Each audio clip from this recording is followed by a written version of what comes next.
Speaker Nancy Pelosi, Democrat of California, landed in Israel on Wednesday as part of a congressional delegation and reiterated the United States' steadfast support for the nation's security. We're together in the fight against terrorism posed by Iran, both in the region and also its nuclear development, Pelosi said in a speech at the Knesset.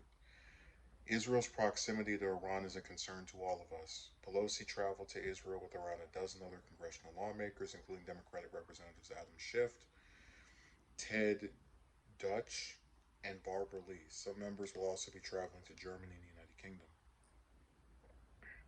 Our delegation brings the representation of the Congress's bipartisan, bicameral commitment to an unbreakable bond between Israel and the United States built on mutual security, our economic interest, and our common values, and our commitment to democracy, said Pelosi. As Reuters noted, the congressional delegation's visit takes place amid heightened tensions between Palestinian and Israel settlers in the Sheikh Jarrah neighborhood. While she did not address the recent tensions, Pelosi stressed that Washington's continued commitment to a two-state solution that enhances stability and security for Israel, Palestinians, and its neighbors. Yeah, I believe that. During her visit, Pelosi is set to meet with Palestinian President Mahmoud Abbas in Ramallah. So, a couple of things here.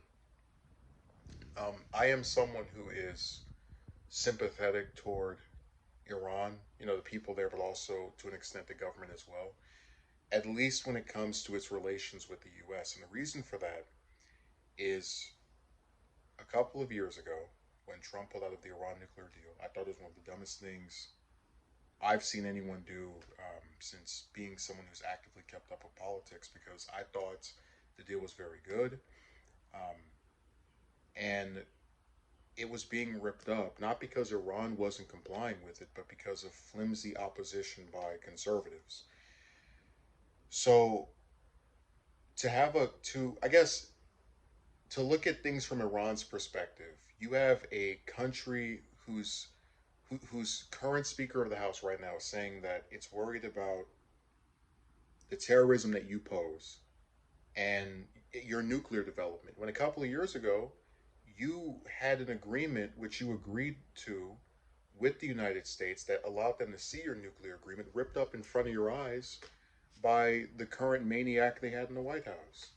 So you have a country that's sitting here and fear mongering about your nuclear development when these are the same buffoons that you allowed to see what was going on until they stupidly ripped up that agreement.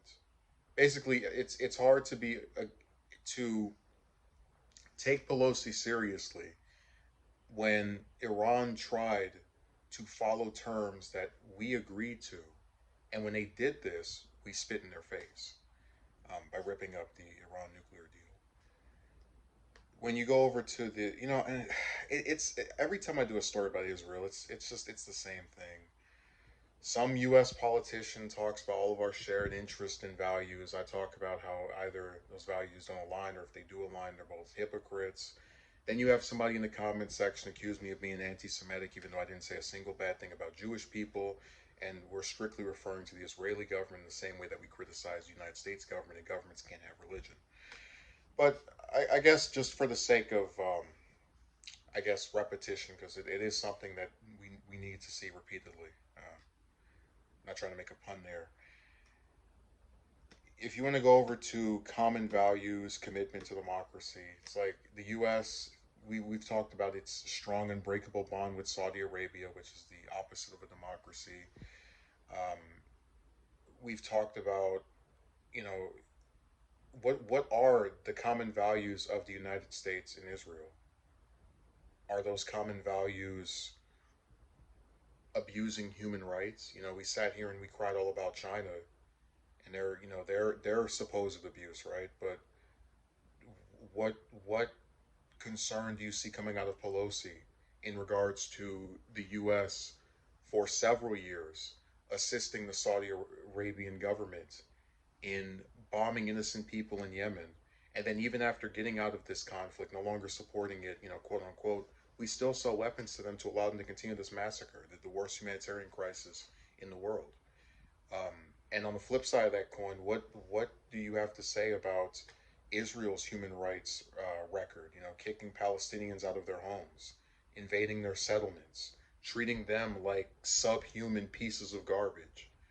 I mean, like, I just don't understand how we sit here and we discuss these things, and then you have these politicians, and it's not Pelosi's not the only one, but they act as if we don't know these things are going on. But again, because no one confronts them, and this stuff isn't happening to most Americans, they couldn't care less.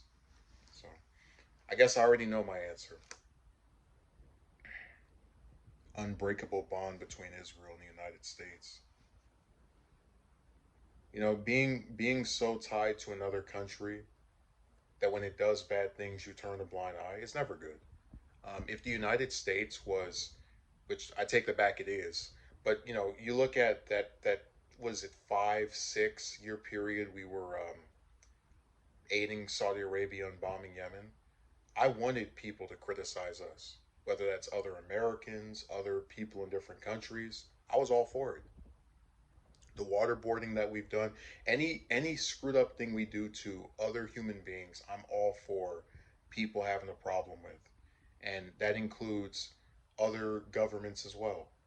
You know, unbreakable bonds are one of the most crippling things you can have in just the world, because it means that there's never a point where one member of this unbreakable bond says, "Yeah, that's enough. We're not tolerating that."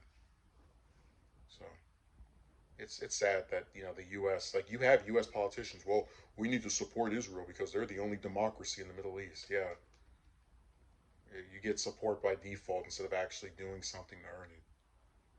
How about you treat Palestinians well if you care so much about human rights and what people have to think and the quality of living? You know, it's such a joke, man.